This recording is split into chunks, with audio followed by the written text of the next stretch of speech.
Et voilà, maintenant on se retrouve dans le module impression. Donc maintenant je vais vous faire une démonstration pour faire une impression classique, une impression avec cadre et une impression avec bord blanc. Et puis ensuite nous allons voir comment créer une planche contact. Alors la première chose que vous devez faire, parce que vous allez imprimer vous-même vos photos, c'est de choisir le format. Donc pour ça on va aller cliquer sur mise en page. Ici, j'ai une petite fenêtre qui apparaît pour configurer l'impression. Donc moi, l'imprimante que je possède me permet de faire jusqu'à du A3+, soit du 33 par 48 cm. Donc vous, selon le type d'imprimante que vous avez, vous allez devoir sélectionner le format auquel vous allez imprimer immédiatement.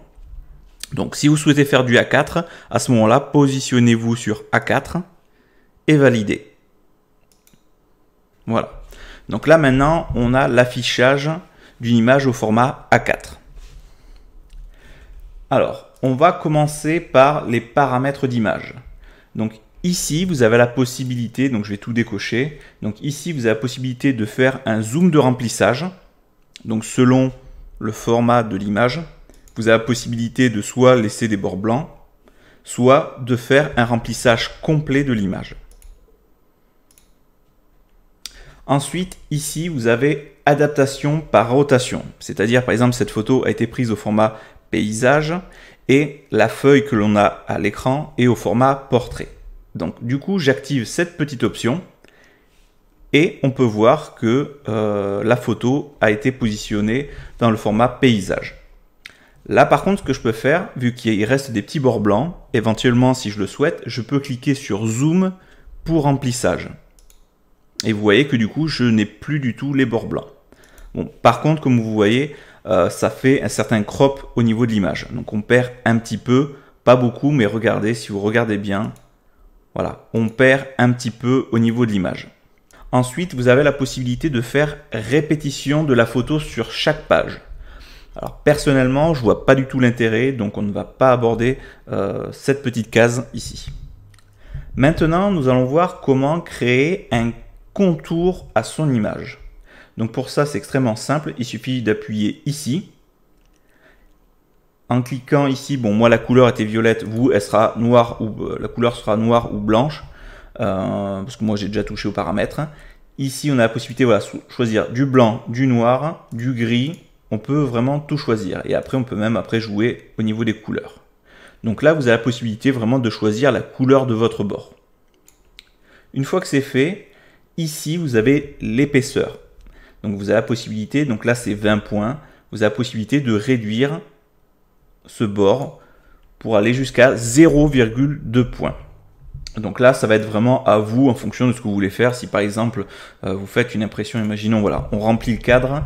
Là, je vais ajouter, par exemple, pour avoir quelque chose d'un peu plus large. Voilà, là, je me positionne sur 16,5.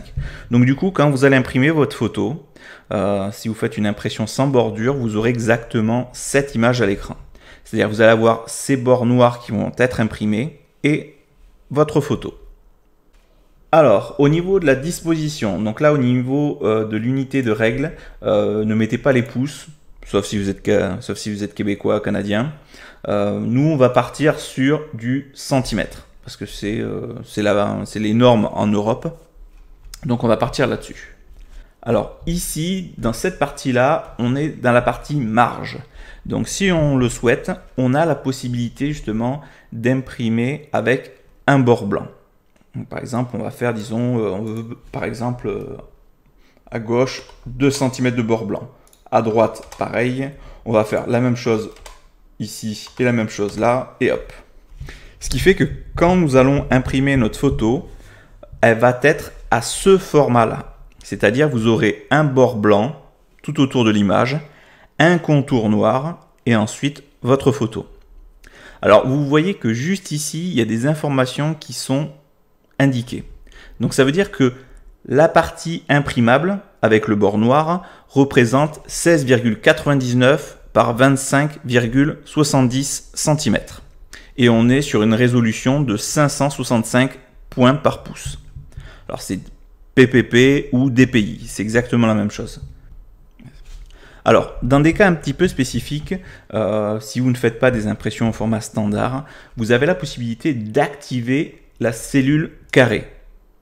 Donc là, c'est vraiment quand vous avez une image vraiment fidèle, c'est-à-dire quand vous avez vraiment une image qui a été post-traitée vraiment au format carré, vous avez la possibilité de directement cocher ici cellule carrée, ce qui fait que vous allez pouvoir imprimer au bon format. Alors, si vous n'êtes pas au format carré de base, quand vous avez fait votre post-traitement, vous avez la possibilité, comme vous voyez, vous avez la possibilité de déplacer le curseur, enfin avec le curseur plutôt, de déplacer l'image. Donc là, vous avez la possibilité de réajuster en fonction de l'impression. Alors maintenant, je vais vous montrer comment faire une planche contact. Alors c'est très simple. Alors tout d'abord, parmi votre liste d'images qui se trouve ici, on va en sectionner 8. Voilà, on va sectionner 8 photos. Maintenant ici, au niveau de quadrillage dans disposition, on va sectionner le nombre de lignes et de colonnes que l'on souhaite.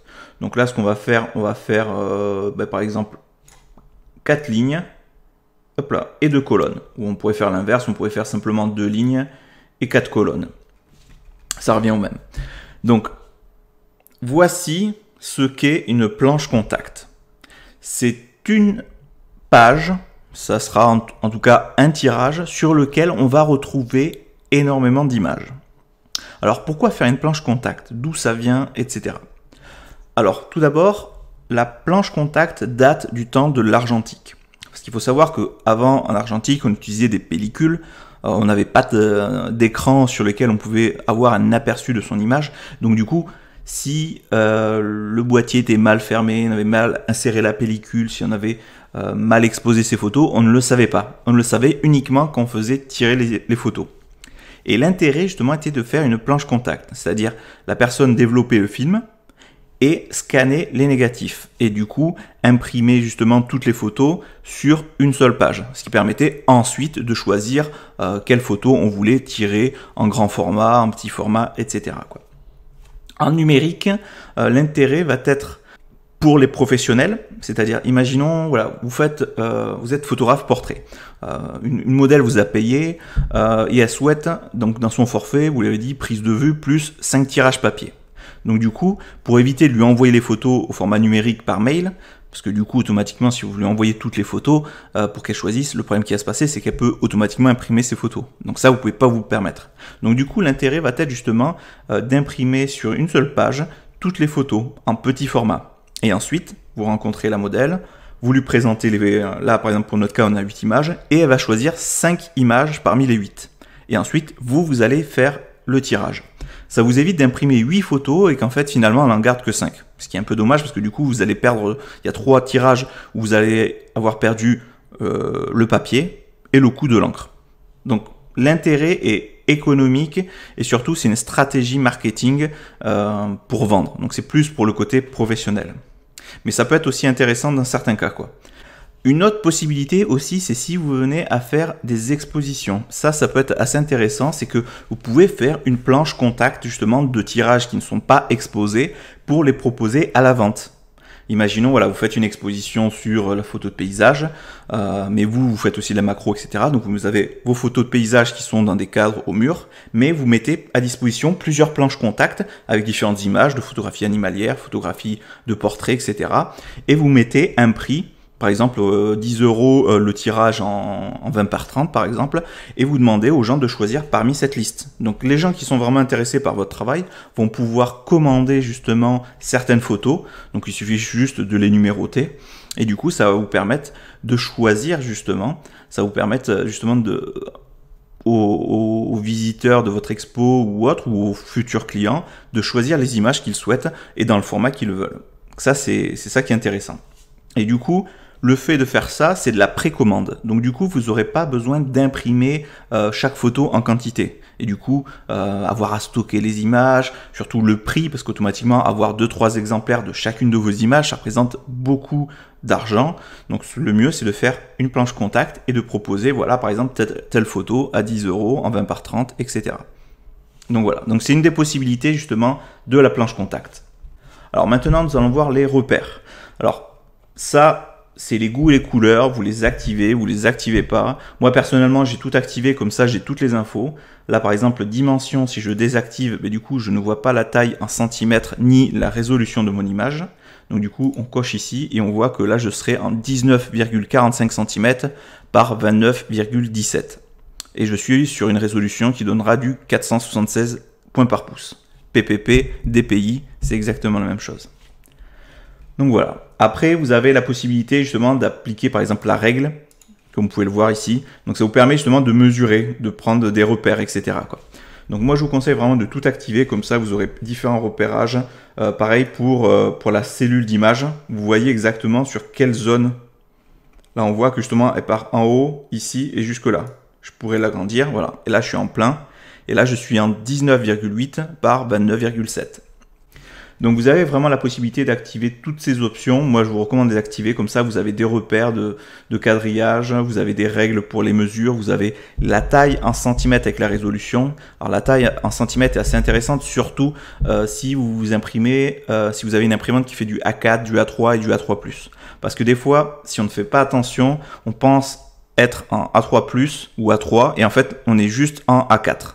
Donc c'est hyper important justement de vérifier, même si c'est indiqué ici, c'est toujours important de vérifier juste ici les informations qui sont notées. Alors ensuite, dans page, alors ici il y a quelques options qui, bon, pour moi, pour la plupart ne servent pas grand chose, on va dire pour l'utilisateur classique. On va voir ça. Alors ici on a la possibilité de donner une couleur à l'arrière-plan. C'est-à-dire, normalement, mon image représente que la partie photo. Les deux bandes blanches, en principe, il n'y a rien parce que mon image ne remplit pas le cadre. Donc du coup, on a la possibilité de mettre une couleur à l'arrière-plan. Donc là, c'est une couleur violet, rose-violet. Donc là, on a la possibilité ensuite de sélectionner la couleur que l'on veut, plus ou moins saturée ou pas, en blanc, en noir, etc. Donc voilà, c'est une petite option. Moi personnellement, je préfère laisser en blanc parce que du coup, quand c'est blanc, ben, l'imprimante ne consomme pas d'encre. Donc du coup, c'est des économies parce que c'est bête de mettre une couleur. Ou alors, il faut vraiment que ça apporte un plus, que ça renforce votre image. Voilà. Alors, la plaque d'identité. Alors, la plaque d'identité, c'est un petit peu comme le filigrane. C'est-à-dire, vous avez la possibilité de rajouter un nom, un logo, etc. dessus. Alors, quel est l'intérêt ? Alors, ça peut être intéressant pour une certaine catégorie de personnes. Par exemple, si vous faites la photographie de mariage, moi, je vois encore, ça se fait encore beaucoup. Alors, certains ne le font pas, mais beaucoup le font. C'est-à-dire, pendant un mariage, ils couvrent toute la journée, ils font un maximum de photos. Et ensuite, au moment du repas, là, ils vont aller tirer énormément de photos, c'est-à-dire toutes les photos qui seront prises, ils vont toutes les tirer au format 10 par 15, en basse résolution, justement. Et ils vont les mettre sur un mur. Et pendant le repas, les gens peuvent aller les voir et du coup peuvent commander au détail. C'est-à-dire on met un numéro sur chaque image et les gens peuvent commander chaque photo, quoi. Donc ça peut être intéressant. Et le fait justement d'appliquer l'équivalent d'un filigrane, ils appellent ça une plaque d'identité, même si on a la possibilité d'ajouter le filigrane juste ici, l'intérêt va être justement d'éviter que les gens prennent en photo vos photos. Parce que ça se fait très souvent. Moi, je l'ai vu en tant qu'invité dans un mariage. Justement, je voyais des personnes qui avaient fait ça, justement, qui avaient mis un stand avec toutes les photos. Et je voyais qu'il y a des gens qui arrivaient avec leur smartphone et qui prenaient les photos en photo, quoi. Donc, je trouvais ça assez débile. Et voilà, donc ça, c'est une possibilité. Vous avez la possibilité de mettre du coup soit un filigrane, soit directement une plaque d'identité avec un logo ou quoi que ce soit qui apparaît en gros en travers, ce qui fait que ça flingue l'image, mais ça permet quand même de voir le sujet, quoi. Donc automatiquement, si la personne prend en photo et la met sur internet, ben voilà, il y a votre logo, votre site internet, etc. qui apparaîtra en gros sur l'image, quoi. Donc soit ça vous fait de la pub, soit l'autre personne il passera pour un con, quoi. Donc voilà. Donc vous avez la possibilité de choisir la couleur. Là par exemple, vous pouvez choisir pareil en noir, en blanc. Vous avez différentes couleurs que vous pouvez mettre. Cela c'est vraiment à vous à voir. Après vous avez aussi la possibilité de choisir l'opacité. Donc là j'ai mis 100%, donc il est pas du tout transparent. Ou sinon vous pouvez faire quelque chose de légèrement transparent.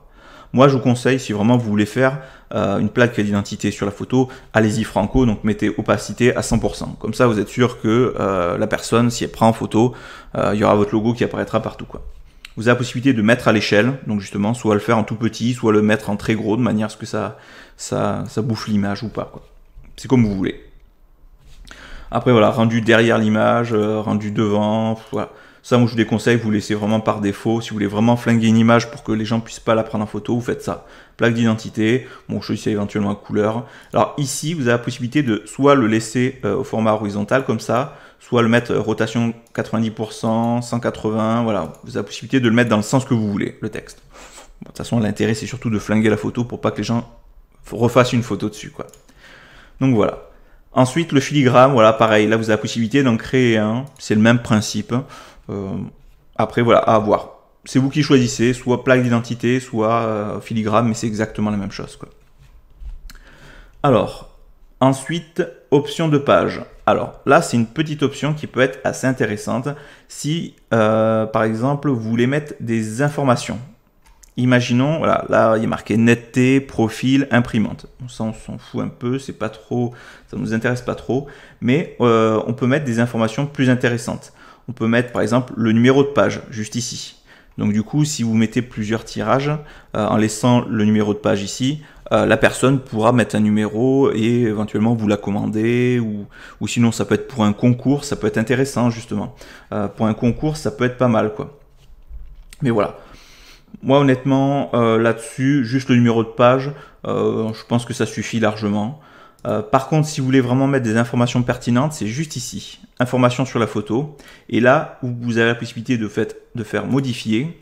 Et ici, là ce que j'ai déjà fait, vous faites apparaître le modèle de votre appareil photo, l'objectif utilisé, l'exposition, c'est-à-dire temps de pause, etc. Le modèle, vous avez vraiment tout de paramétrable. Là par exemple, on veut par exemple l'exposition, le modèle, donc ça serait un Canon EOS 6D, une photo prise à 1/1600e à f5, etc. Vous choisissez les informations que vous voulez mettre et vous faites insérer à chaque fois, quoi. Et du coup, juste ici, vous allez avoir toutes les informations. Donc si vous participez à un concours, c'est intéressant justement de mettre la photo, de mettre les informations. Comme ça, sur votre photo, vous avez Canon EOS 6D, fait avec un appareil avec un objectif Tamron 150-600, avec une ouverture de f5.6.3. C'est une photo qui a été prise à 1/1600e à f5 et voilà. Et la résolution de la photo était de 5400. Donc du coup, c'est assez intéressant parce que du coup, quand les juges vont regarder votre photo, ils vont savoir quel matériel vous avez utilisé, quel objectif, les temps de pause, etc., quoi. Donc ça peut être bien justement pour des concours ou si vous faites partie d'un club photo. Si vous faites partie d'un club photo, en général, quand on imprime ces photos, on ne sait plus à quelle résolution on a utilisé pour prendre les photos, quoi. Donc du coup, ça peut être intéressant justement de noter toutes les informations juste ici. Maintenant, nous allons voir la partie la plus importante, l'impression. Alors ici, c'est très important de laisser quasiment presque tout par défaut. Moi, c'est mon point de vue. Après, vous faites ce que vous voulez.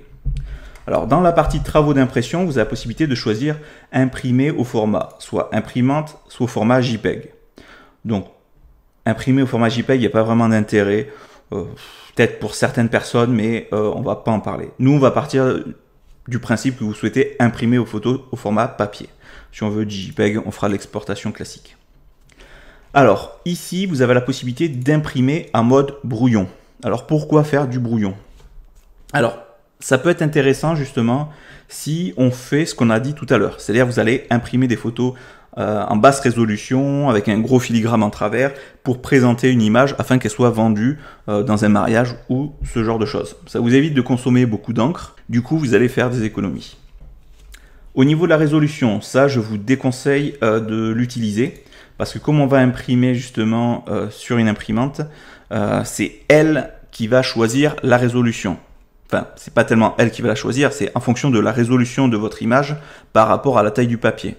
Donc là, on imprime en 19,8 par 29,7, ce qui donnera une résolution de 468 points par pouce. Donc c'est DPI, PPP, c'est exactement la même chose.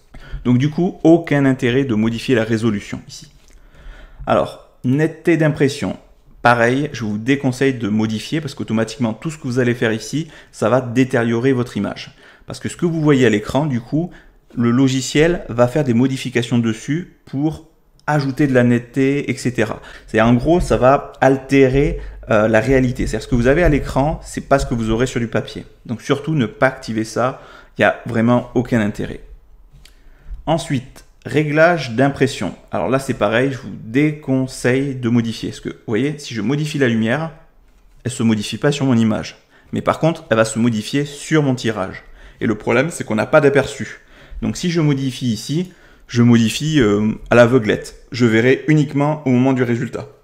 Donc moi, je vous déconseille vraiment d'utiliser ça. Je vous conseille vraiment de bien gérer votre post-traitement et ensuite d'imprimer. Et non pas de faire des réglages de luminosité ou de contraste à l'aveuglette avec cette partie-là.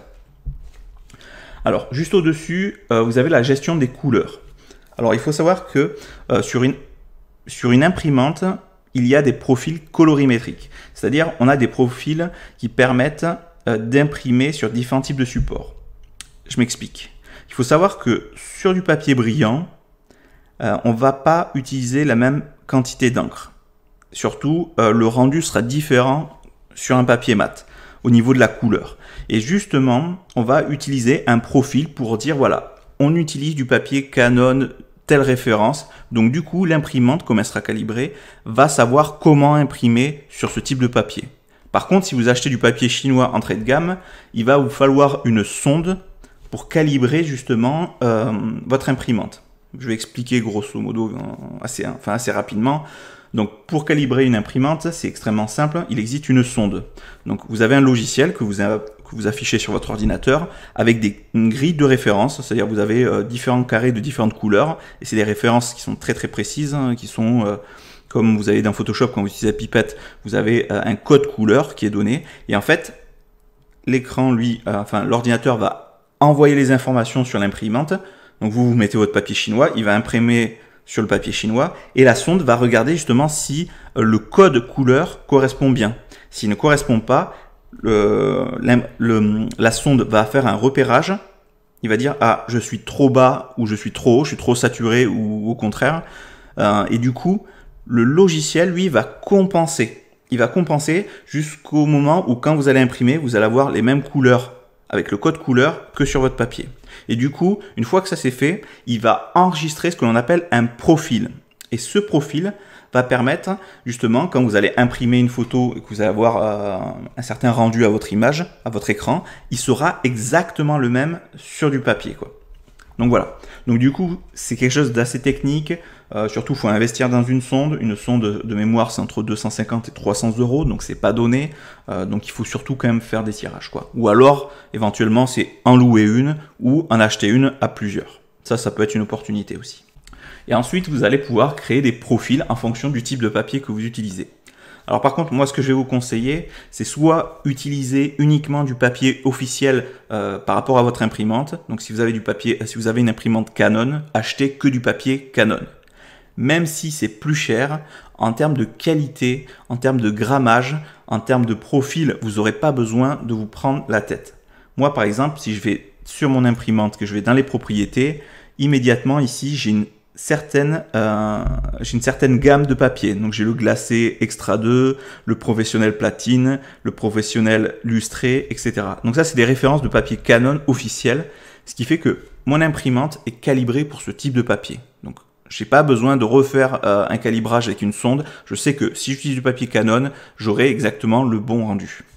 Par contre, si vous utilisez du papier d'une autre marque, papier chinois, papier allemand un peu bizarre ou autre, là vous allez devoir utiliser une sonde pour avoir quelque chose de ultra fidèle. Mais, je le répète, ce n'est pas obligatoire, on peut quand même arriver à faire des bons tirages, même sans utiliser de sonde. Donc voilà. Alors si vous avez une imprimante Epson, achetez du papier Epson. Parce que de toute manière, c'est pas pour le prix, l'écart de prix, là par exemple pour du papier Canon, le prix de 20 tirages, si vous cherchez à avoir du papier moins cher, vous allez peut-être avoir pour le prix de 20 tirages, vous allez peut-être avoir 100 feuilles, mais est-ce que vous allez vraiment imprimer 100 feuilles? Imaginez, réfléchissez. Est-ce que vous allez imprimer 100 feuilles A4? Surtout, où est-ce que vous allez les mettre?